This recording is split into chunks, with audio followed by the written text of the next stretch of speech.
तो हेलो दोस्तों, welcome to my YouTube channel. दोस्तों स्वागत है हमारे यूट्यूब चैनल में जिसका नाम है जीके न्यूज भोजपुरी।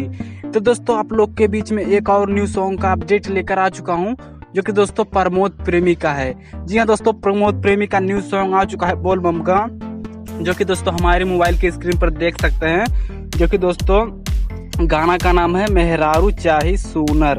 दोस्तों गाना का ही नाम है मेहरारू चाही सूनर, जो कि दोस्तों इस वीडियो में सब कुछ जानकारी आपको मिल जाएगा। तो दोस्तों वीडियो को पूरा देखिए, और दोस्तों अगर इस चैनल पर हैं तो प्लीज़ से प्लीज़ हमारे चैनल को सब्सक्राइब कीजिए। दोस्तों आप लोग के बीच में इसी तरह का न्यू गाने का अपडेट सबसे पहले लाता रहूँगा, तो प्लीज़ चैनल को सब्सक्राइब कीजिए। और दोस्तोो आप लोग को बता दें ये कौन से चैनल पर रिलीज़ किया जाएगा।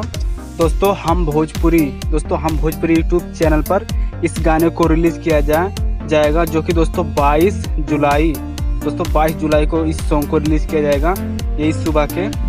दोस्तों अपडेट कैसा लगा आप लोग को प्लीज़ हमारे कमेंट से कमेंट कर दीजिए। और चलिए दोस्तों मिलते हैं नेक्स्ट वीडियो में।